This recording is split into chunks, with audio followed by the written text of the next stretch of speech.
या व्हिडिओमध्ये आपण चॅप्टर नंबर 2 सॉफ्टवेअर इंजिनिअरिंग या सब्जेक्टचा चॅप्टर नंबर 2 सुरुवात करतोय.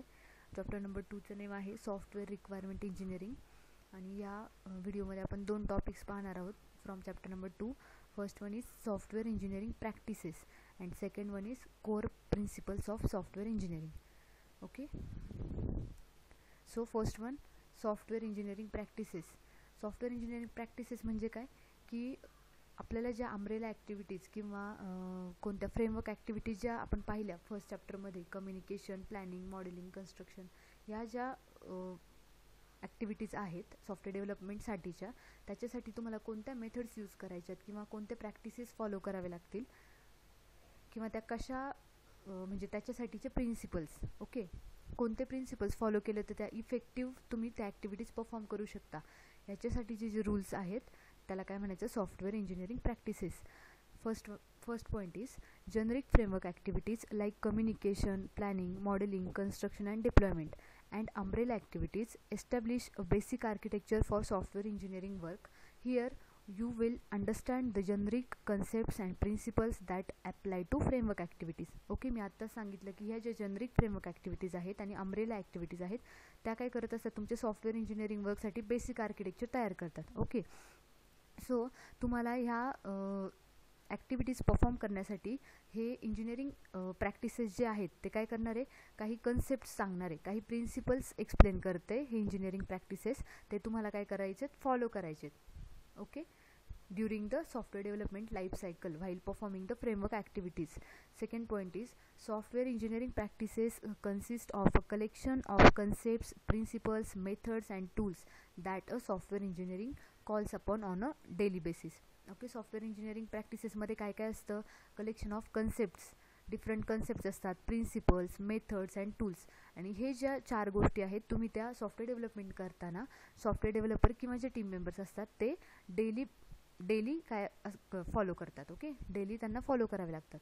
Then third point is provides necessary technical and management how to getting the job done. In शॉर्टमध्ये त्यांनी सांगितलं की हे सॉफ्टवेअर इंजिनिअरिंग प्रॅक्टिसेस काय सांगतात, तुम्हाला काय ज्या नेसेसरी टेक्निकल गोष्टी लागतात किंवा मॅनेजमेंट कसं करायचं. ओके, जॉब डन करण्यासाठी म्हणजे तुम्हाला ते वर्क म्हणजे डेव्हलपमेंटचं वर्क डन करण्यासाठी तुम्हाला कोणते कोणते टेक्निकल आणि मॅनेजमेंट लेवलचे कंडिशन्स किंवा जे काय ॲक्टिव्हिटीज किंवा प्रिन्सिपल्स लागत आहेत ते इंजिनिअरिंग प्रॅक्टिसेस तुम्हाला प्रोव्हाइड करतं. Next, the essence of practices. Actual ह्या प्रॅक्टिसेसचे नेसेसिटी काय आहे, तर ही 4 पॉईंटमध्ये डिवाइड केलेली. बघा, इसेन्स ऑफ प्रॅक्टिसेस हा क्वेश्चन आला की तुम्ही हे 4 पॉईंट नेसेसरीली लिहायचे. First one, understand the problem. Understand the प्रॉब्लेममध्ये कोणत्या फेज येतात, कम्युनिकेशन आणि analysis. Second one is plan the सोल्युशन. प्लॅन द सोल्युशनमध्ये काय येतं, modelling and software design.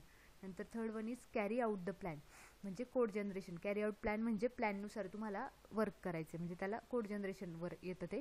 Then fourth one is examine the result for accuracy, testing and quality assurance. Examine the result for accuracy म्हणजे जो काही result येतो तो तुम्हाला टेस्ट करायचा आहे. ओके, आणि त्याची क्वालिटी ॲश्युअर करायची, म्हणून ह्या 2 फेज त्याच्यामध्ये येतात. ह्या 4 ह्या 4 काय गोष्टी तुमचं नेसेसिटी ऑफ प्रॅक्टिसेस नेसेसरी का आहेत ह्या 4 गोष्टींमध्ये डिवाइड केलेले आहे. ओके, आता हे 4 पॉईंट्स आपण डिटेलमध्ये पाहू. First one is understand the problem. Spend a little time answering a few simple questions. आता अंडरस्टँड द प्रॉब्लेममध्ये तुम्हाला काही क्वेश्चन्स दिलेले आहेत की हे क्वेश्चन्स तुम्हाला टीम मेंबर्स बरोबर डिस्कस करावे लागतात किंवा हे क्वेश्चन त्यांच्या पुढे मांडावे लागतात. तेव्हा ह्या ज्या क्वेश्चन्सचे ॲन्सर्स आहेत त्याच्या थ्रू तुम्ही काय करणार आहे, तुमच्या ॲक्टिव्हिटीज परफॉर्म करणार आहे. आता first one, who has a stake in the solution to the problem, that is who are the stakeholders. First question काय, who are the stakeholders म्हणजे तुमच्या स्टेक होल्डर्स म्हणजेच काय, मी फर्स्ट व्हिडिओमध्येच तुम्हाला definition सांगितली होती. सॉफ्टवेअर इंजिनिअरिंगमध्ये stake holders म्हणजे काय असतं की persons who are directly or indirectly responsible for the growth of development for software. Okay, म्हणजे तुमच्या सॉफ्टवेअर डेव्हलपमेंटच्या प्रोसेसमध्ये डिरेक्टली आणि इनडिरेक्टली जे रिलेटेड पर्सन्स असतात त्यांना सगळ्यांना काय म्हणतात, स्टेक होल्डर्स म्हणतात. ओके, तर त्या स्टेक होल्डर्स कोणते कोणते आहेत हे तुम्हाला डिस्कस करायचं आहे. ओके, त्याचा अंदाज करायचा आहे. Then what are the unknowns, what data, functions and features are required to properly solve the problem. तुमचा जो प्रॉब्लेम आहे, ओके, जो सॉल्व करायला तुम्ही ॲक्टिव्हिटीज परफॉर्म करताय त्याच्यासाठी कोणता डेटा लागणार आहे, कोणते फंक्शन्स लागणार आहे, कोणते फीचर्स आपल्याला प्रोव्हाइड करायचे आहेत, हा एक क्वेश्चन आहे. Okay. Then third one is can the problem be compartmentalised? is it possible to represent smaller problems that may be easier to understand? Okay. Compartmentalisation म्हणजे काय असतं की तुमचा जो बिग प्रॉब्लेम आहे तो तुम्ही स्मॉल युनिट्समध्ये काय करता, डिवाइड करता. ओके. तर हा जो गिवन प्रॉब्लेम आहे तो कंपार्टमेंटलायझेशन होऊ शकतं का, त्याचं व्यवस्थित डिव्हिजन होऊ शकतं का, असा हा क्वेश्चन आहे. Okay. Then fourth one is can a problem be represented graphically? Can an analysis model be created? तुमचा जो प्रॉब्लेम आहे गिवन तो ग्राफिकली रिप्रेझेंट करता येऊ शकतो का? ओके. त्याचं ॲनालिसिस मॉडेल आपण ड्रॉ करू शकतो का? हे जे क्वेश्चन्स आहेत हे 4 जे क्वेश्चन्स आहेत ते कशामध्ये डिस्कस केले जातात, कोणत्या प्रॅक्टिसमध्ये, कोणत्या ह्याच्यामध्ये, understand the problem. Okay. Next, plan the solution. Before you Bing coding do a little design.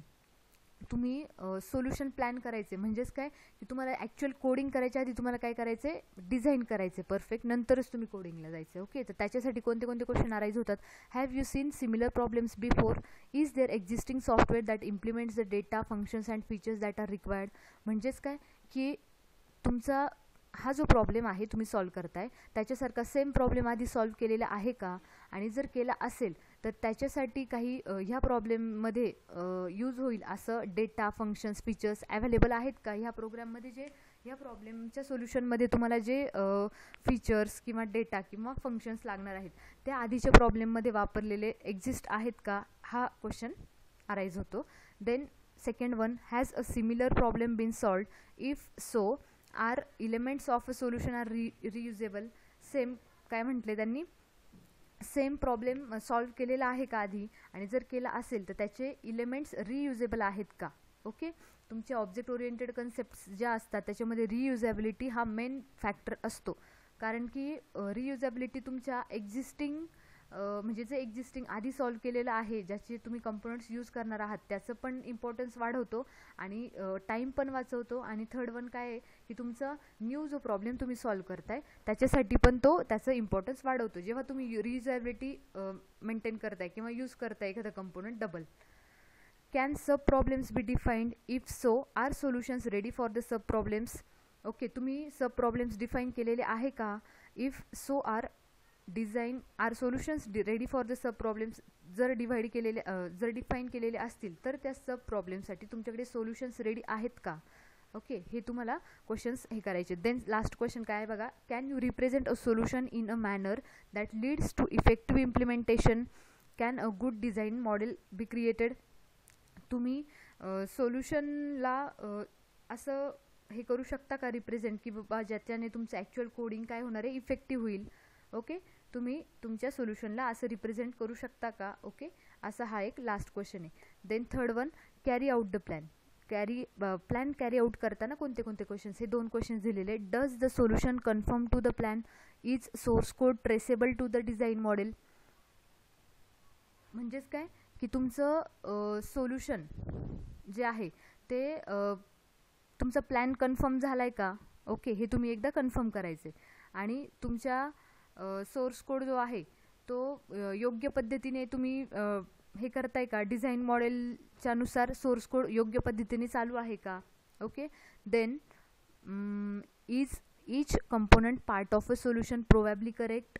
Have the design and code have been reviewed or better have correctness proofs have been applied to algorithm? तुम्ही तुमचं जो सोल्युशनचं component parts आहेत ते correct आहेत का. Okay. म्हणजे ते निश्चितपणे करेक्ट आहेत का हे तुम्ही एकदा चेक करायला हवं. ओके. नंतरनं तुमचं प्लॅन कॅरीड आउट करायचं आहे. Then examine the result. Fourth one is examine the result. Is it possible to, ह्याच्यात कोणत्या ॲक्टिव्हिटीज हे करायच्यात. रिझल्ट तुमचं एकदा हे रेडी झालं की रिझल्ट कसा एक्झामाइन करायचा. Is it possible to test each component part of the solution? Has a reasonable testing strategy has been implemented? तुम्ही टेस्टिंग करताना, रिझल्ट एक्झामाइन करताना काय करता, टेस्टिंग करता. ओके. आणि त्याची क्वालिटी हे करता, म्हणजे डिफाईन करता किंवा ठरवता काय क्वालिटीचं हे आहे. ओके. सो त्यांनी काय क्वेश्चन हे केलं आहे बघा, तुम्ही प्रत्येक कंपोनंटचं प्रत्येक जे कंपोनंट आहेत सब प्रॉब्लेम्स वगैरे, ओके, ते प्रत्येक पार्ट टेस्ट करू शकता का? आणि सपोज जर असेल, टेस्ट करू शकत असाल, तर तुम्ही त्या टेस्टिंगसाठी ज्या डिफरंट हे असतात, टेस्टिंगसाठी ज्या डिफरंट स्ट्रॅटेजीज असतात, डिफरंट टूल्स असतात, तर योग्य पद्धत निवडलेली आहे का? ओके, हे क्वेश्चन्स. नंतर second, does the solution produce results that confirm to the data function and features that are required? Does the solution produce results that confirm to the data functions and features that are required? म्हणजे काय की तुमचा जो result आलाय तो तुमच्या required जे data functions होते ते रिक्वायर्ड फंक्शन्स आणि फंक्शनॅलिटी आणि फीचर्स अँड डेटा प्रोव्हाइड करतात का? Has the software have been validated against all stakeholders requirements? ते तुमचं जे सॉफ्टवेअर आहे ते तुमच्या सगळ्या स्टॅक होल्डरच्या रिक्वायरमेंट्सनुसार आहे का? व्हॅलिडेशन तुम्ही केलं आहे का ते स्टेक होल्डर्सकडून? ओके, हे सगळं तुम्हाला एक्झामाइन रिझल्ट करताना कॅरीड आउट करायचं आहे. हे होते तुमचे सॉफ्टवेअर इंजिनिअरिंग प्रॅक्टिसेस. आता इथे सॉफ्टवेअर इंजिनिअरिंग कोअर प्रिन्सिपल्स दिलेले आहेत. Okay, software core principles of software engineering, हे काही प्रिन्सिपल्स आहेत, सात मेन प्रिन्सिपल्स असतात, तर ते फॉलो करावे लागतात. आता बघा इथे फर्स्ट प्रिन्सिपल काय? The first principle, the reason it all exist. Okay, the reason it all exist मध्ये काय दिलेलं आहे? Software system exist for one reason, to provide value to its users. All decisions should be made with this in mind. Okay, तुमच्या एका proper रिझनसाठी तुमचं product develop होत असतं. Okay, तर प्रत्येक डिसिजन घेताना तुम्ही काय केलं पाहिजे? हे जे रिझन आहे ते काय केलं पाहिजे? म्हणजे ते कन्सिडर केलं पाहिजे किंवा तेच माइंडमध्ये ठेवून तुम्ही डिसिजन्स घेतले पाहिजे in software development process, through out software development process. आणि तुमचं जे हे सॉफ्टवेअर असतं ते काय करत असतं? तुमच्या म्हणजे एक ह्याने व्हॅल्यू वाढवत असतं तुमच्या सॉफ्टवेअरची against the user. Okay, then before specifying a system requirement, system functionality, before determining the hardware platforms, first determine whether it adds value to the system. प्रत्येक वेळेस system requirement, system functionality specify करताना किंवा तुम्हाला hardware platform ठरवायचा असेल तो ठरवताना पहिल्यांदा काय लक्षात घ्या की तो हार्डवेअर प्लॅटफॉर्म किंवा त्या ज्या सिस्टीम रिक्वायरमेंट्स तुम्ही अचीव करायला घेतायत त्या सिस्टीममध्ये काही व्हॅल्यू ॲड करतायत की नाही. ओके, हे तुम्हाला पहिल्यांदा लक्षात घ्यायला पाहिजे, असं हे फर्स्ट प्रिन्सिपल सांगतं. Then second principle, keep it simple stupid. Keep it simple stupid. Okay, all design and implementation should be as simple as possible. These facilitates having a more easily understood and easily maintained system.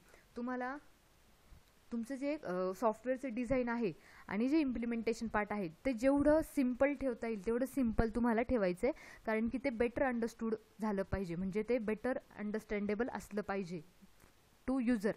Okay, म्हणजेच काय होणार आहे की तुमचं जे software आहे ते काय पाहिजे? युजरला अंडरस्टँडेबल पाहिजे, मोर अंडरस्टँडेबल. ते मोर अंडरस्टँडेबल कधी असेल की ते सिम्प्लिफाईड फॉर्मॅटमध्ये असेल. Okay, it doesn't mean that features should be discarded in the name of the simplicity. या प्रिन्सिपलचं मिनिंग असं होत नाही की बाबा तुम्ही काही फंक्शन्सच डिस्कार्ड करून टाका किंवा काही फंक्शन्स त्यांना प्रोव्हाइडच करायचं नाही. ओके, जर एखादं कॉम्प्लेक्स फंक्शन तुम्हाला प्रोव्हाइड करायचं आहे तर ते डायरेक्ट तुम्ही वगळू शकत नाही त्याच्यातून किंवा काढून टाकू शकत नाही. तेच कॉम्प्लेक्स फंक्शन तुम्हाला युजरला प्रोव्हाइड करताना कसं साध्या वेनी किंवा साध्या सरळ वेनी तुम्हाला कसं त्यांना हे करता येईल, इम्प्लिमेंट करता येईल, त्याचा तुम्ही विचार करायचा आहे टीमने. Okay, simple also does not mean quick and dirty. Simple या शब्दाचा असा पण या प्रिन्सिपलमध्ये अर्थ नाही आहे की बाबा पटकन एखादं हे करायचं आणि डर्टी. ओके, तुम्हाला काय करायचं? In fact it often takes a lot of thought and work over multiple iterations to simplify. पटकन डेव्हलप करायचे असाही त्याचा अर्थ होत नाही. उलटं तुम्हाला काय करायचं आहे? तुम्हाला त्याचं सिम्पल बनवण्यासाठी मल्टिपल इटरेशन्स तुम्हाला काय करायचे आहेत? त्याच्यावर परफॉर्म करायचे आहेत. मल्टिपल टाइम्स तुम्हाला ते डिलिव्हर करायचं आहे सिम्प्लिफाईड फॉर्मॅटमध्ये करण्यासाठी. Third principle maintain the vision. Maintain the vision म्हणजे काय? जेव्हा तुम्ही सॉफ्टवेअर डेव्हलप करता तेव्हा काय पाहिजे? तुमची दूरदृष्टी पाहिजे. ओके, तुम्हाला सॉफ्टवेअर लाईफ टाईम यूज करायचे अशा हेतू मनात ठेवून तुम्ही ते डेव्हलप करायला पाहिजे. A clear vision is essential to the success of a software project. तुमचं प्रोजेक्ट सॉफ्टवेअर जर तुम्हाला हे पाहिजे, जर सक्सेस व्हायला हवा आहे, तर तुम्हाला त्याच्या against clear vision against your project is essential. If you make compromise in the architecture vision of the software system, it will weaken and will eventually break even the well designed systems. तुमचं जर architecture मध्ये तुम्ही compromise केलं, okay, तुम्ही जर architecture मध्येच compromise केलं तर पुढच्या फेजेस मध्ये तुमचा प्रोजेक्ट काय होणार आहे, वीक होणार आहे. Okay, so having a powerful architect who can hold the vision helps to ensure a very successful software project. त्याच्यामुळे पॉवरफुल आर्किटेक्ट तुमच्याकडे असणं, जो की बाबा तुमच्या प्रोजेक्टच्या अगेन्स्ट म्हणजे विजन लॉंग किंवा क्लिअर विजन मेंटेन ठेवेल, तो काय करेल, तुमच्या सक्सेसफुल सॉफ्टवेअर प्रोजेक्टला कारणीभूत ठरणार आहे. Next fourth one is the fourth principle, what you produce others will consume. आता हे प्रिन्सिपल काय सांगतं की तुम्ही जे काय प्रोड्यूस करता प्रत्येक फेजमध्ये तुम्ही वर्क करत असताना हे लक्षात ठेवायचं आहे की तुम्ही जे मेंटेन प्रोड्यूस किंवा क्रिएट करताय, प्रोजेक्टमध्ये एखादा कोड क्रिएट करताय किंवा डिझाईन क्रिएट करताय, ते काय करायचे, दुसऱ्यांना समजलं पाहिजे, तुमच्या बाकीच्या टीम मेंबर्सला समजलं पाहिजे. ओके, जर तुम्ही डिझाईन करताय, डिझायनर काय करतो, डिझाईन करतो आणि नंतर ना कोडर जो असतो किंवा ॲक्च्युअल डेव्हलपर असतो, तो काय करत असतो की त्याच्यावर डिझाईनच्या बेसिसवर तो कोडिंग करत असतो. ओके, मग तुमचं डिझाईन काय पाहिजे, त्याला समजेल असं पाहिजे. ओके, सो हे प्रिन्सिपल काय सांगते, what you produce others will consume. तुम्ही जे प्रोड्यूस करताय ते बाकीच्यांना काय करायचं, टीम मेंबर्समध्ये वापरायचं आहे त्यांच्या कामासाठी. ओके, सो त्यांना काय पाहिजे, समजायला पाहिजे. It should be understandable. Always specify, design and implement by keeping in mind that someone else will have to understand what you are doing. म्हणजे तुम्ही जेव्हा डिझाईन करता, काही स्पेसिफाय करत असाल, काही इम्प्लिमेंट करत असाल, की नेहमी हे लक्षात ठेवायचे तुम्हाला टीममध्ये काम करताना की दुसऱ्यांना ते समजलं पाहिजे तुम्ही काय केलं ॲक्च्युअल तुमच्या कोडिंगमध्ये किंवा ह्याच्यामध्ये. The audience for any product of software development is potentially large. कोणत्या पण सॉफ्टवेअर डेव्हलपमेंटचे जे ऑडियन्स असतात ते काय असतात, भरपूर असतात, म्हणजे त्याला भरपूर युजर्स असू शकतात. Okay, design, make design keeping the implementers programmers in mind. Designer जेव्हा डिझाईन करतो त्याने इम्प्लिमेंटर्सला किंवा प्रोग्रामर्सला डोक्यात ठेवायचं की प्रोग्रामर्सला माझं डिझाईन यूज करायचं आहे. देन कोड और program with concern for those who will maintain and extend the system. प्रोग्रामरने हे डोक्यात ठेवायचं की ज्यांना ही सिस्टीम एक्सटेंड करायची आहे किंवा मेंटेन करायची, ज्यांना सपोर्टचं काम करायचं आहे इन दिस कोडिंग, तर तुम्हाला काय त्याला समजलं पाहिजे तुम्ही काय करताय. कोडरनी प्रोग्रामरनी कोणाला लक्षात ठेवायला पाहिजे, मेंटेनर्सला. Someone may have to debug the code you write and that makes them a user of your code. तुम्ही जो कोड लिहिणार आहे तो काहींना पुढच्या टीम मेंबर्सला डिबग करायचा आहे किंवा त्या कोडचे ते युजर्स आहेत हे तुम्ही लक्षात ठेवायला पाहिजे. Fifth principle is be open to the future. Be open to the future म्हणजे काय, सॉफ्टवेअर डेव्हलपमेंट करताना असं लक्षात ठेवा की त्याला फ्युचर पाहिजे, फ्युचर स्कोप काहीतरी पाहिजे. ओके, फ्युचर स्कोप म्हणजे तो एक्सटेंड करता आलं पाहिजे, त्याचं लिमिटेड आपल्याला काही गोष्टी नको आहेत. ओके, म्हणजे एखादं फंक्शन जर तुम्ही अचीव करताय, इम्प्लिमेंट करताय, तर त्याला काहीतरी फ्युचर असायला हवं, त्याला एक्सटेंड करता यायला पाहिजे नेक्स्ट जे डेव्हलपर्स वगैरे असतील त्याला. A system with a long lifetime has more value.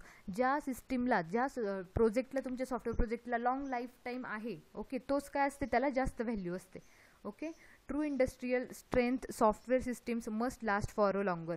To do this successfully these systems must be ready to adapt changes. म्हणजेच काय, तुम्हाला हे सक्सेसफुली अचीव करण्यासाठी काय हवं आहे, तुमची जी सिस्टीम आहे किंवा तुमचं जे सॉफ्टवेअर आहे त्याने चेंजेसला अकॉमोडेट केलं पाहिजे. तो it is able to accommodate the changes और अडॅप्ट द चेंजेस त्याने ॲक्सेप्ट केले पाहिजेत. Okay, always ask what if and prepare for all possible answers by creating systems that solve the general problem.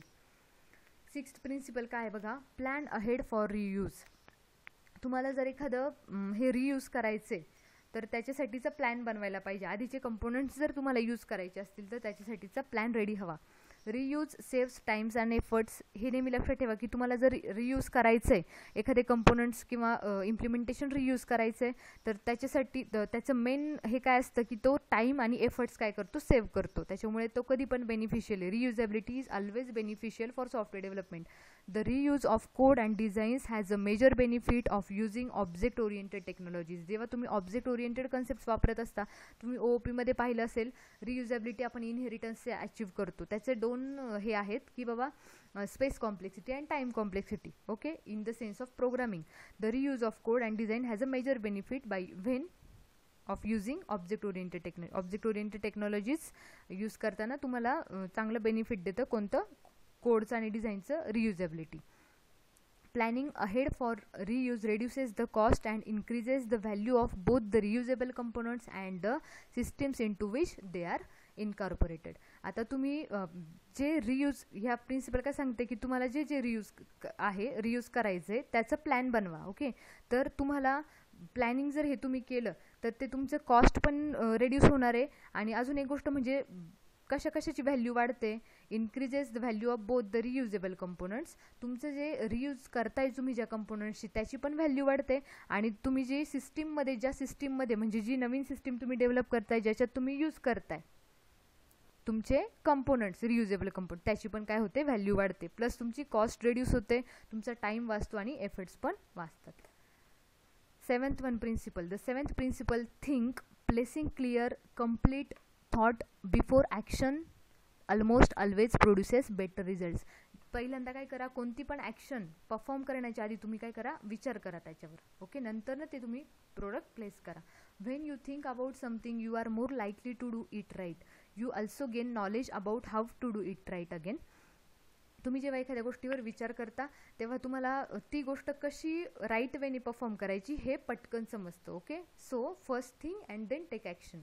Second point is, if you do think about something and still do it wrong, it becomes a valuable experience. Suppose तुम्ही एखाद्या गोष्टीवर विचार करताय आणि तरी पण ती चुकीची झाली, तो एक व्हॅल्युएबल एक्सपिरियन्स असतो की ती गोष्ट कशी रॉंग होते. त्याच्यामुळे थिंक किंवा thought on anything before doing action is always important in software development. Third point is, applying the first 6 principles requires intense thought for which the potential rewards are enormous. आपण जेव्हा हे जे आधीचे 6 principles पाहिले त्याच्यात पण काय आहे, पहिल्यांदा विचार करणं काय गरजेचं आहे. Okay, these are the core principles of software engineering. And first we have seen the software engineering practices. If you have any doubt from this lecture, you can ask me by call or message. Okay, thank you.